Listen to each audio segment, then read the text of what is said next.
Imagine humans who feel everything intensely: love, rage, fear, joy, but have zero ability to control or rationalize these feelings. They'd be driven by pure instinct and raw emotion, like wild animals with human hearts. And honestly, they might be the most unpredictable and dangerous beings we've explored yet. We've explored pure survival, pure emotion, and pure logic. But what about the combination that might be most terrifying of all? Humans with brainstem and limbic system access, but no neocortex to control them. Buckle up, because this is going to be intense. Let's break this down. Our hypothetical humans would have, from the brainstem, all survival functions, territorial instincts, fight or flight responses, basic drives for food, safety, and reproduction.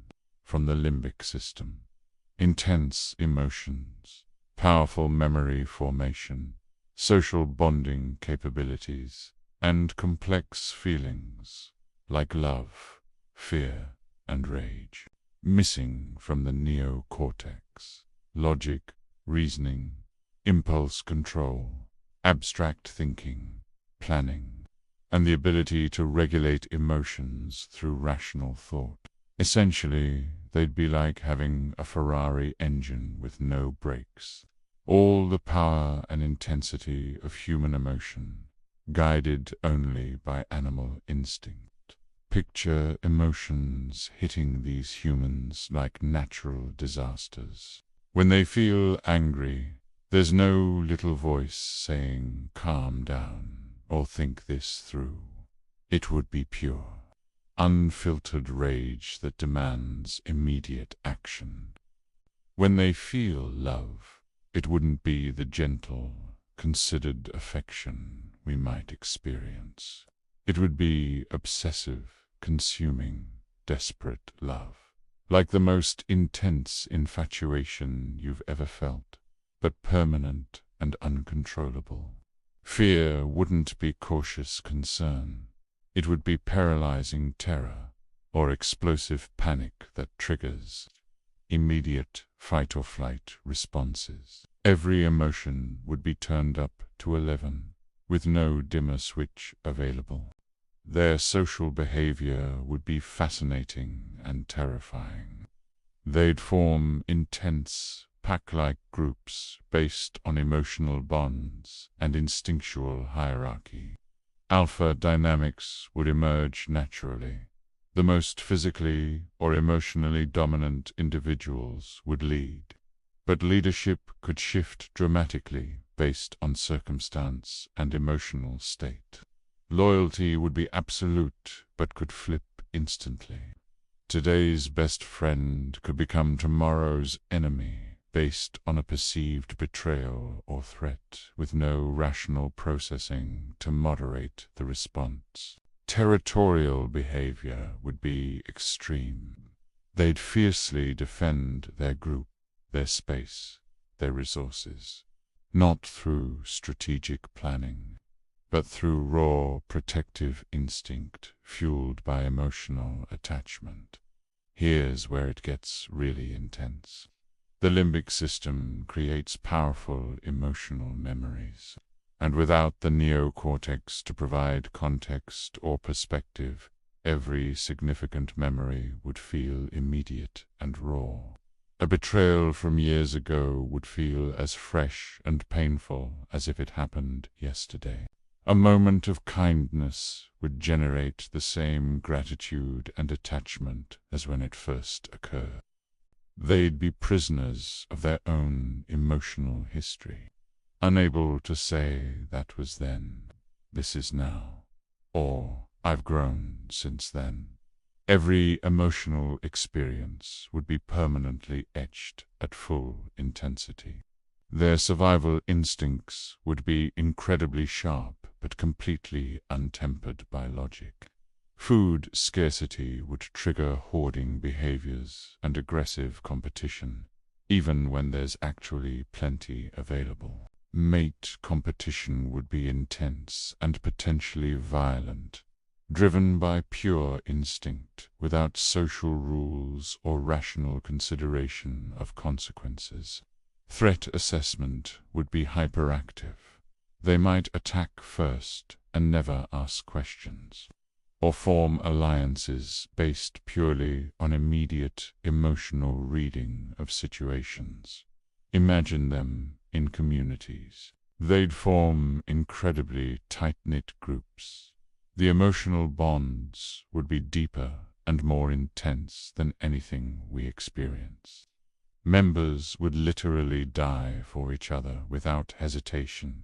But these groups would also be incredibly volatile. Arguments wouldn't be resolved through discussion. They'd escalate to physical confrontation or result in permanent banishment. There'd be no agreeing to disagree. Leadership would be based on a combination of physical dominance and emotional charisma. The person who can inspire the most intense loyalty and fear would naturally rise to the top. Conflicts would be biblical in intensity. No minor disagreements or petty squabbles. Every conflict would feel existential. Revenge wouldn't be calculated.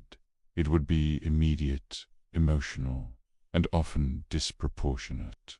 They'd remember every slight with perfect emotional clarity and act on those feelings without considering consequences. But forgiveness, when it happened, would be equally absolute.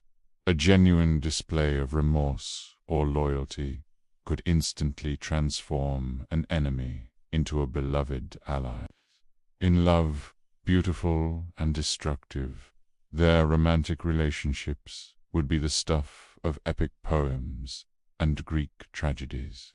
The intensity of their love would be overwhelming. Pure devotion, complete emotional fusion, willingness to sacrifice everything for their beloved. But jealousy would be murderous. Possessiveness would be absolute, and heartbreak would be devastating. No casual dating or rational relationship decisions. Everything would be earth-shattering, emotional experiences. They'd be capable of the most beautiful acts of romantic devotion and the most terrible crimes of passion. Parenting, fierce protection, no boundaries. As parents, they'd be incredibly protective, willing to fight any threat to their children with savage intensity. Their parental love would be fierce and absolute, but they'd have no ability to set rational boundaries. Discipline would be purely instinctual and emotional. They might be indulgent one moment and harsh the next, based entirely on their emotional state and immediate feelings. Children would be raised in an environment of intense emotional experience, but little consistency or rational guidance. These brain-stem limbic humans would represent both the best and worst of human nature, amplified beyond anything we can imagine. They'd be capable of love deeper than oceans, but also obsession that destroys, loyalty stronger than steel, but also betrayal that cuts to the bone, joy more intense than any drug, but also despair that could be fatal, courage that conquers armies, but also fear that paralyzes completely. They'd live every moment at maximum intensity. No boring Tuesday afternoons, no mild irritation, no casual friendships. Every day would be an epic emotional journey, but they'd also be completely unpredictable and potentially dangerous. Without rational control, their emotions and instincts could lead them anywhere. to acts of incredible heroism or terrible violence, sometimes within the same hour. Here's what's really unsettling to consider. In many ways, these might be the most human of all our hypothetical, brain-altered people. The brainstem-only humans lacked inner life. The limbic-only humans lacked survival ability. The neocortex-only humans lacked soul. But these brainstem-limbic humans would have rich inner lives, survival skills, and the capacity for deep connection. They'd just be living without the rational restraints that keep us civilized. And, honestly, sometimes when we're at our most emotional, in love, in grief, in rage, don't we feel like we're glimpsing what it might be like to be them? They'd be us. But with all our emotional and instinctual volumes turned to maximum, and our rational volume turned to zero. This might be the most complex scenario we've explored. These humans would be simultaneously beautiful and terrifying, admirable and dangerous. What do you think? Would these brainstem-limbic humans be tragic figures, or would they be living more authentically than the rest of us? And here's a scary thought. Have you ever met someone who seemed to operate this way? Someone driven purely by emotion and instinct without rational control? Let me know in the comments. If these explorations of consciousness and human nature are blowing your mind, hit that subscribe button and ring the notification bell. We've got more brain-bending content coming your way. And maybe take a moment to appreciate that rational part of your brain that helps you navigate your emotions. It's doing more work than you might realize. See you next time.